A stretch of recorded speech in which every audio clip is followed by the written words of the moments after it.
দিন যত বাড়ছে প্রতিবাদ যেন পরিণত হচ্ছে জ্বালাময়ীতে।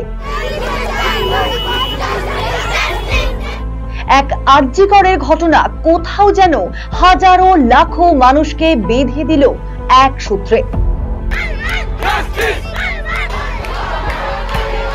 9ই আগস্ট ঘটনার বিভীষিকা প্রকাশ পেতেই এক অন্য আন্দোলন দেখতে শুরু করেছেন রাজ্যের মানুষ। কোন রাজনৈতিক নেতাদের অঙ্গুলি হেলনে নয়, প্রদীপের নিচে থাকা জমাট অন্ধকার দূর করতে এবার প্রতিবাদের পথকেই বেছে নিয়েছেন আমজনতা। যে প্রতিবাদটা শুরু হয়েছিল জুনিয়র ডাক্তারদের মাধ্যমে, সেই প্রতিবাদে আজ শামিল আমজনতা। রাজ্যের হাজারো নারী আজ নেমেছেন দুর্গা রূপে।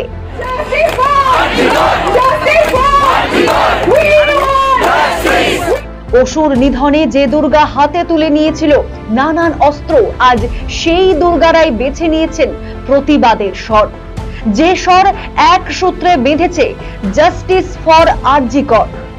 8ই আগস্টের অভিশপ্ত সেই রাতের পর কেটেছে 1 মাস, কিন্তু আজও প্রকৃত দোষীদের প্রকাশ্যে আনতে পারেনি তদন্তকারী সংস্থা। আর কবে, সত্যিই তো আর কবে সামনে আসবে প্রকৃত দোষীরা? আর তাই তো প্রতিবাদের সুর বেঁধেছেন সঙ্গীত জগতের বর্তমান সময়ের বিখ্যাত ব্যক্তিত্ব অরিজিৎ সিং।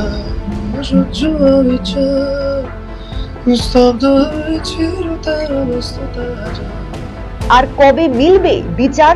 আর কবে সামনে আনা হবে প্রকৃত দোষীদের? এমন হাজারো প্রশ্ন নিয়ে আবারও রাত দখলের ডাক। আর এবারের রাত দখলে রাস্তায় থাকবেন সাংস্কৃতিক জগতের দিকপালরা। রাত পোহালেই ফের সুপ্রিম শুনানি। রাত জাগার পর ভোর দখলের ডাকও দেওয়া হয়েছে আরজি করের বিচারের দাবিতে। সকলের নজর সোমবার সুপ্রিম শুনানিতে। এক তরুণী চিকিৎসককে নৃশংসভাবে ধর্ষণ করে খুন করা হলো কর্তব্যরত অবস্থাতেই। আরজি কর যে দুর্নীতির আঁতুর ঘরে পরিণত হয়েছে তার প্রমাণও পেয়েছেন তদন্তকারী সংস্থার আধিকারিকরা। তবুও কোথাও যেন বিচারের বাণী নীরবে নিভৃতে কাঁদে। এক মৃত্যু একাত্মবোধে বেঁধেছে রাজ্য ছাড়িয়ে দেশ, এমনকি বিদেশের হাজারো লাখো মানুষকে। আর তাই তো কবি শঙ্খ ঘোষের কথায় বলতেই হয়, নিভন্ত এই চুল্লিতে বোন আগুন ফলেছে। आरसीटीवी সংবাদ, রায়গঞ্জ। डिजिटल इंडिया सेल शुरू हो चुका है।